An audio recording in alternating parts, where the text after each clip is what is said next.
Welcome back to episode 3 of this new show here on Horror Fiend TV, the houses that horror built. And I'm joined with my co-host, author, read his stuff because his stuff is good. And this dude's gonna be, I don't know, maybe the next Stephen King. Ooh. With a mixture of Ridley Scott. As long as I get paid like him, I'll take it. Yeah, I don't know how that dude can write so many books, man. I have a hard enough time sit down and write a page sometimes. But yeah, we're gonna talk about this interesting film. Now, one thing I do like about the show so far is we are gonna do some time jumps. So we're gonna visit the present, we're gonna visit the past, we're gonna visit everything in between, because Radar here is a lover of the oldies, like Lexi says, the oldies but goodies. And in this episode, we're going to talk about a 1977 film called House. House.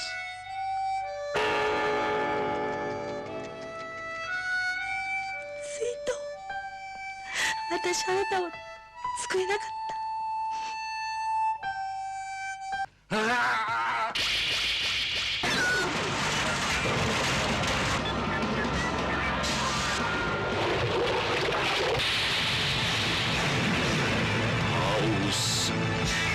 So, Radar, I gotta ask, after doing our first episode of House and our third episode of House of a Thousand Corpses, we went a total different direction with this one.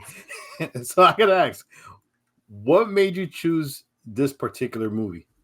Well, so I remember back like 2 years ago, I watched it for the first time, and I read the description on IMDb. You can go and read it. It does not prepare you for what the hell this movie is about. Like, you could probably read the whole entire plot, like on Wikipedia, like the whole synopsis of it, and still be completely bamboozled by what's going on in it. So I was like, you know what? Other people have to share in this complete bafflement that I had to deal with. Oh my God. I gotta be honest, when I first started watching it, I'm like, what is this? Because it's so quirky, and it throws so much at you from different directions that you're trying to. I mean, there's a story in the beginning, but the way it unfolds, you're still trying to figure out, all right, what is going on totally here, and because let's be honest, in the beginning it drags. It has a slow, weird beginning arc to it. I mean, do you understand this girl is not comfortable with her dad's new, like soon to be wife, and this is going to be your mother, which is kind of awkward way to say, hey, she's going to be your mother. Oh, by the way, before I introduce you, I'm home. Come here, jump on my arms so I can hold you. Yeah, little weird intro there. Oh, by the way, sit on this chair. Oh, don't sit on my. It was really weird from the beginning. I'm like, where are we going with this? But when you found out that this girl was going to go to her aunt's house to stay with her aunt for a little bit, this is where the movie started, settling down a little bit. Which the ironic twist of this is they're going to go to her aunt's house. She knows where the village is, but when they get off the bus, she doesn't know where the village is. She trusts a freaking cat who basically points one direction. Oh, yeah, this direction. But I got to actually, what were your thoughts about, the home? Because, I mean, the basis of the show is about the environment, the houses. But this particular home, like, what were your first thoughts about it once we got to this home? Yeah, so, I mean, I don't know, because I don't know too much about Japanese culture, but the layout of the house seemed wild. There was, like, a bunch of different roofs with different things going on. I know there's a well out back, which I'm like, again, is that a normal thing in Japan in the countryside? I don't know. You don't see that here in America. So, I mean, I thought the layout was completely like original and different.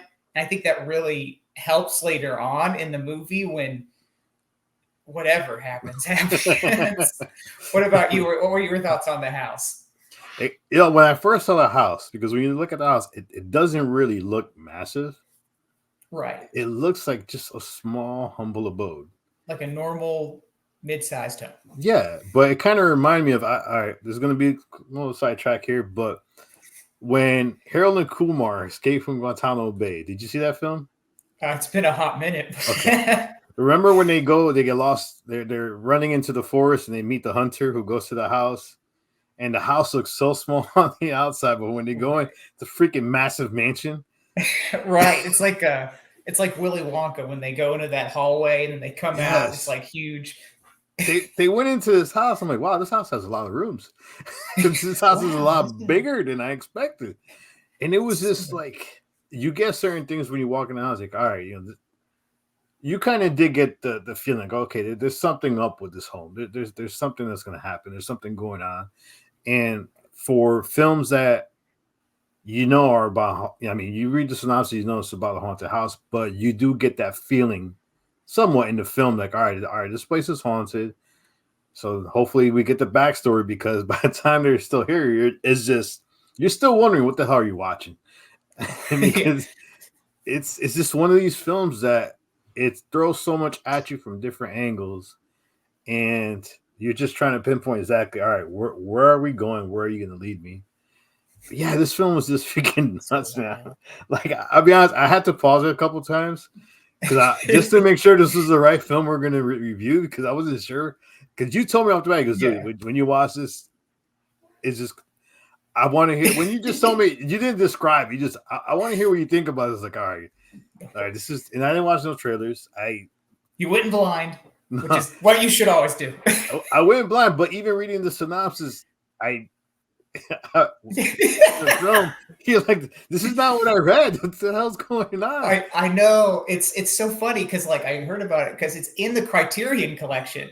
So I'm like, and it's got such like fantastic critical reviews and stuff. And I'm like, oh, okay, this must be more serious.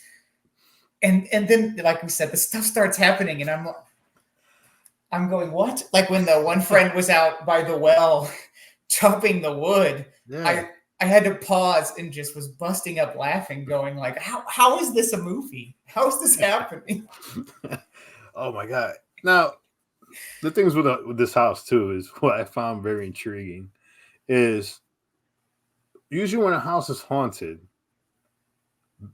once in a while you get a film that has to do with an object, whether it's a mirror, whether it's a clock. There's always something. Always something. But in this film, you have furniture playing a factor in the movie. I mean, like, let's be honest, there was a lot of furniture scenes in this movie, but a lot.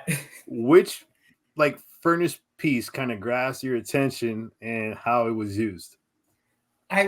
So I have to give it to the wild piano scene where the spoilers, where a girl gets eaten by a piano. It's not even a spoiler, because like I remember reading the synopsis and they mention it in there. And when it happens, you're still like, the way they do it, I was like, that's not what I fucking had in mind at all. What the hell? That's like that's not how you eat something. Oh my God.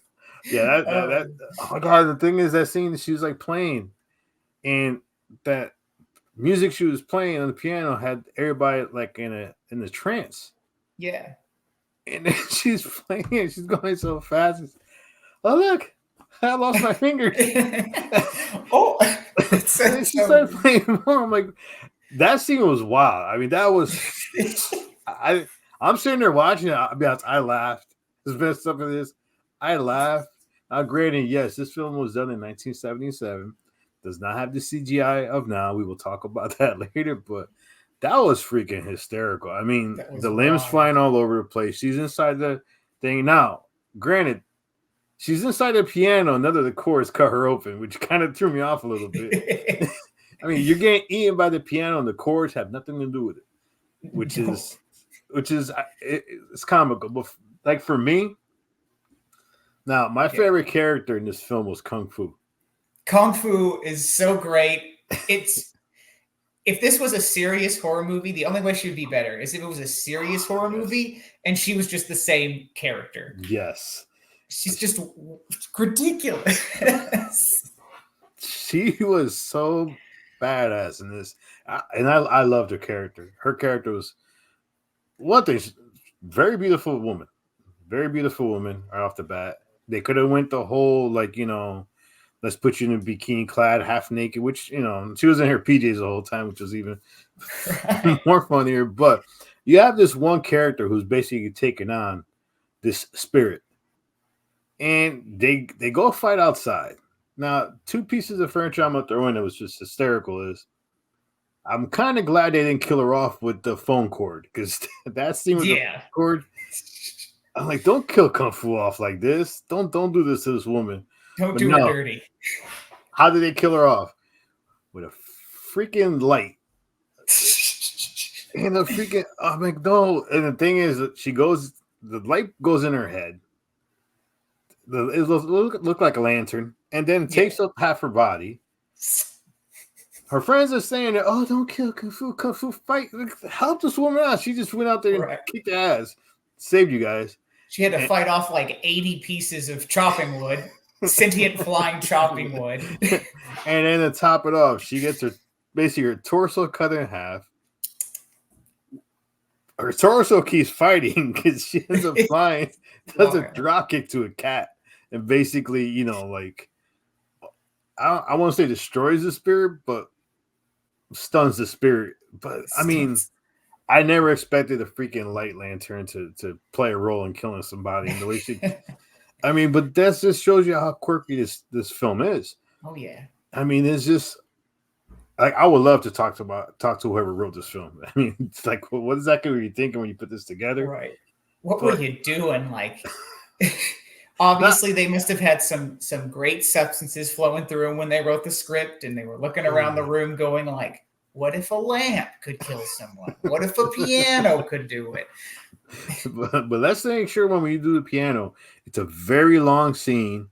And we're gonna have a girl hide behind a small little fish tank while she's watching this girl get basically torn to pieces by a piano.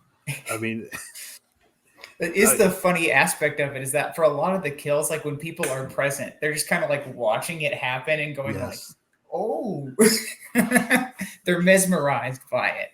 And then to top it off, the one spot which should have had "Do Not Enter" sign was the freaking refrigerator. All things the fridge. I mean, I think that's where the aunt went into the fridge and disappeared, and then there was this, and that's how crazy this film is. That for you to actually remember parts of the storyline, totally throw you off because it's just freaking. It's a wild film. I mean, I had a hard time. I had to rewind a couple of times. Like, all right, am I missing something? It's just is something going on. Is this an important piece? I mean, nope. Nope. I mean, oh my gosh. It's just one of those films where you don't need a plot. You don't need to know what's going on. You just sit back for the ride. Oh my God. There's no hidden metaphor. There's no anything like that. There's no innuendos. It's just, that's a killer piano. That's a killer piano. Then let's make this guy fall down the steps and just, and all of a sudden go in a circle. I mean, this film is wild. And the thing is, like, it took a while for the horror aspect to start kicking in on this because, even when they got to the house, it took a while. I mean, you got the subtle things of, something strange is happening in this house. There's some kind of tie. I mean, you had the whole, message about, how the aunt's husband went to fight a warrior and he never came back. And they talked about, Hiroshima and all that. But all that still gets lost in the craziness of the movie because every time it tries to get grounded, all right, just throw this shit out the window, go different way. I mean, now here's a question I have for you. As a writer, characters are part of the major focal point of films. And I felt like in this film, besides Kung Fu, because I think Kung Fu had a good role in this film. I felt like that the characters got kind of like they took a step back to the actual house and the happenings of the house. I mean, what do you think about the usage of the characters in this film? I feel like they were kind of like characters from like a slasher. You know, they were just kind of cannon fodder to kind of show off what the house could do, or in this case, I guess, if you were to compare it to a slasher, what the killer can do. And they certainly did that with a lot of interesting kills. I mean, so what do you think is like, as far as the characters besides Kung Fu? Do you think there were any that stood out to you besides her, or were they all just like what I said, fodder? I think they were all fodder. I mean, like, even the girl, the main girl, I mean, I apologize, I forgot her name because this movie's so crazy. I don't think anybody, I mean, Kung Fu's probably the only name you're going to remember this film. That's not even a real name. Yeah, that's not a real name. I mean, I don't know the character's name. It was her, and the other character was Gorgeous, Gorgeous, right. But that's the only two I remember. But for me, I think that's in any other film, that would be a problem. In this film, because the fact that, like you said, they're fodder, like the characters didn't really matter in this film. It was all about just the craziness and just it was like watching a tornado just pick things up and just throw it in the air and be like, all right, wherever it lands, and we'll go from there. That's what I feel like with the characters, because even the one scene where they're like in the house and it looks like the house is flooding or something. Yeah. And it was like a kind of remind me of the Leonardo DiCaprio scene in Kate Winslet in Titanic. The girl falls into the water, and all of a sudden she comes up, and it was like a robot head or something with glasses. Yeah. It was. I'm like, what the hell just happened? What is going on? But yeah, it's just it didn't. None of the characters felt like they were a permanent fix in the film. That they were just. Let's be honest, they were furniture that was part of the house. Right. They were just little set pieces. Yeah, I mean, this is it.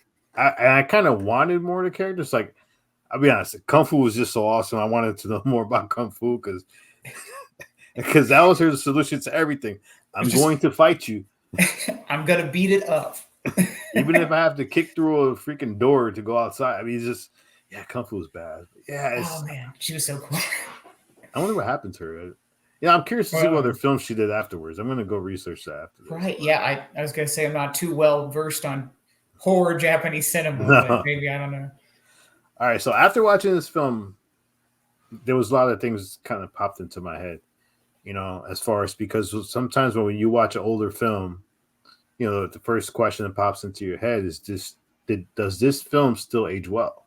Right. I mean, there's a lot of movies that we watched that when we first watched them in the past, they were good. You go back to watch and you start, and I mentioned this influential horror thing I did with Angel from Voices from the Mausoleum, and I mentioned about Halloween. I'm a diehard Halloween fanatic. I love Halloween, but if you're a new viewer to the film and you go back and watch the original Halloween, you're probably not going to say, "Wow, this is a good film," because of that when the film came out compared to the crap they put on, a couple years ago with the trilogy.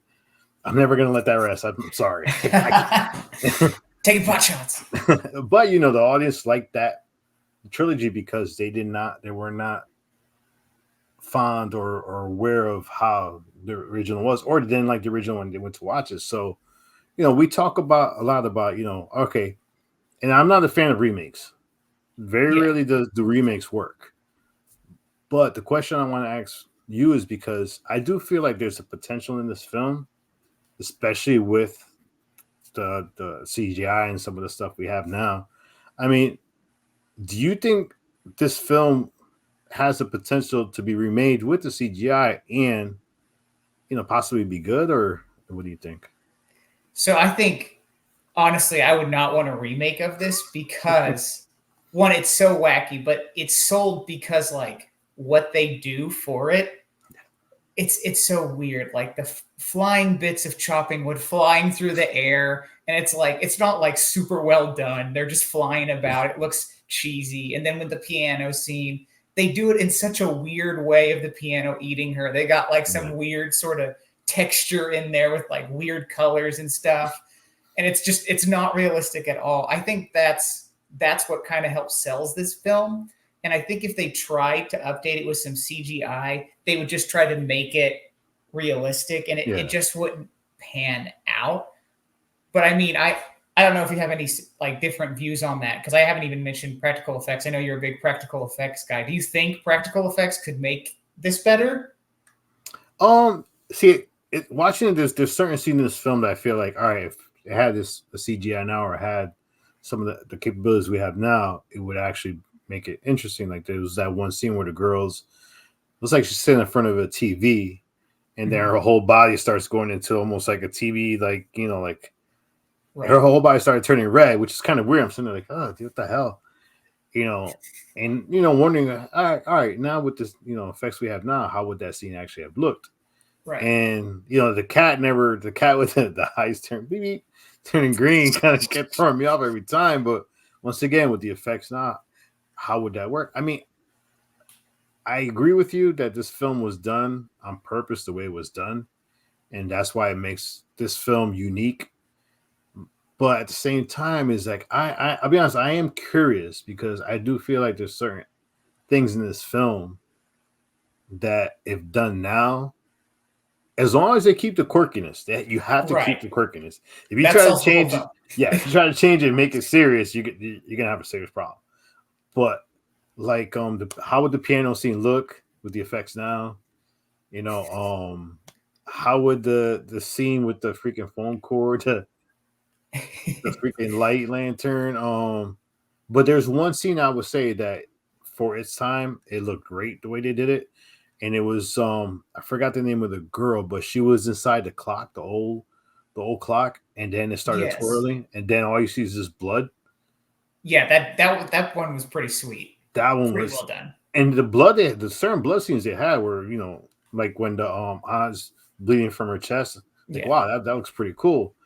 Like stuff like that. I wonder, all right, if you have the effects, they actually did a pretty good job with those. I mean, the clock one was, for me, visually the best scene of horror in this whole film, because you had the blood inside there, and it's starting to like flood the inside of the clock. But yeah, I'm like 50-50 on it. But I do agree, the quirkiness of this film, the way it was originally done, is why it makes it so interesting. Yeah. Wouldn't that be so funny if we find out later that half the budget went to the chopping wood puppet, so they had to actually do real practical effects for that clock scene. That's why it looks so good.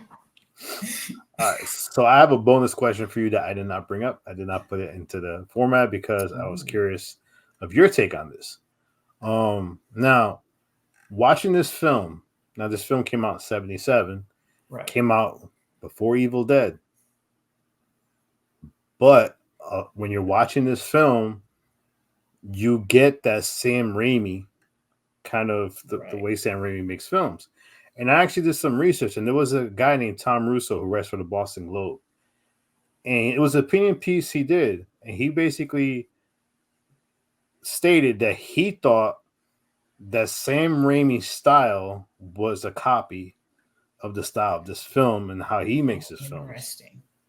So, do you think there's a possible, it was an opinion piece? So, I mean, when you do watch it, did you get Sam Raimi vibes off this film?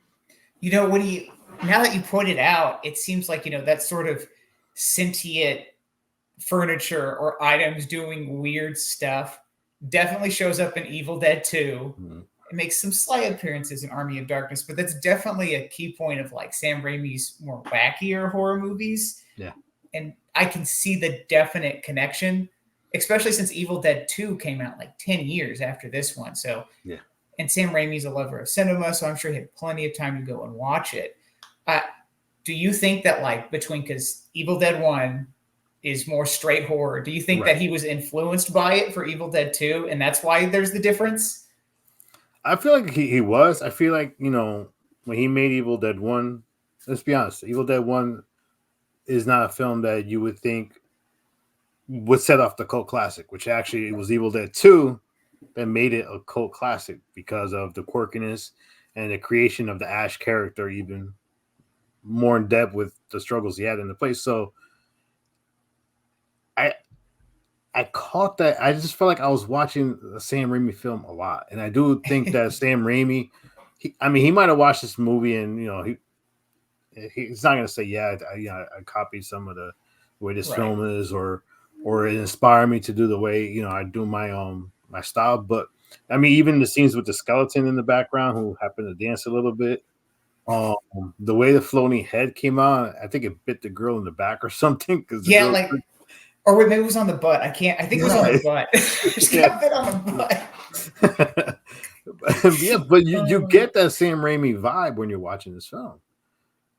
Yeah, I mean, it's so quirky, like you said, and like the I keep bringing up the chopping wood because that scene is so hilarious. But like it has like grunts and like as it's flying through the air and stuff. I was like, which is just like what that furniture scene in Evil Dead 2 where it all starts coming alive and Ash is laughing his head off in the cabin. It's definite Sam Raimi vibes. No, it's an interesting because I was reading. I was like, wow, I need to ask Radar about this because I've never heard somebody say where they thought Sam Raimi got his inspiration for the way he does film. Right. And then watching this film, thinking like, wow, okay, that's actually a pretty good point because I could see the similarities into a lot of the film. And like Evil Dead 2 is a quirky film. I mean, it has a storyline because it's a continuation, but it's the same thing. Everything's just going crazy in this one house, and I mean, he can't even escape. So I mean, they tried to escape, they couldn't escape. So yeah, there was a lot of similarities, but yeah, it was interesting. It's just, I mean, flattery is the best form of. I mean, imitation was it the best form of flattery? Yeah, imitation is the best form of flattery. And I agree. I mean, we all get inspired.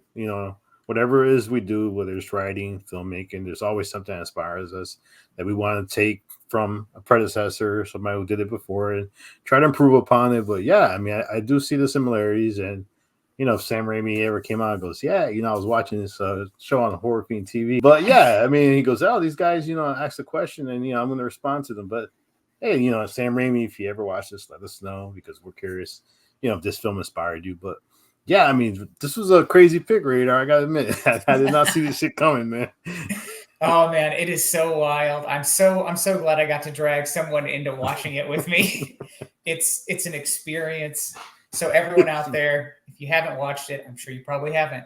Check it out. I think it's on Amazon right now and Vudu. So there's not too many options to stream it, unfortunately, but it's on Max as well. Oh, it's on Max as well. Okay, it's on Max as well. That's right. Oh, that's right. Criterion Collection. They have all of those. So, any last thoughts on this film before we sign off, buddy? Not that I can think of. I mean, it's a wild one, so I feel I just want people to go in as blind as possible to it. I think that might be the key takeaway. Go in as blind as possible. It's pretty easy to do. Yeah. You won't be prepared. Trust me. No. Go in with no expectations of a storyline. No expectations. Just go in to be ready to watch one of the craziest films you'll ever watch in the horror genre. And it's an international film, which I love international films. But yeah, I'm glad. Hey, I would have never found this film. Would have never watched this film. I'm glad I got to watch it. And yeah, it was definitely something that I'm still recovering from. It takes a while. Oh, it's going to take a while because I'm still like, it's such a freaking weird movie. I don't know how many times I told my wife that yesterday. The day before when I'm watching, I was like, I don't know what I'm watching. What's happening? I did that to my wife too. I was going like, babe, guess what just happened? Every like 10 minutes, I'd pause it. Yeah, this is JR Radar. Go check out his books on Amazon. Definitely support writers because they need loving. And I'm an inspiring writer and author. And hopefully, when I get the cojones to make that jump, hopefully I land. So yes, that is it for this episode. JR. Oh. Is your house on our radar? Watch out. Peace.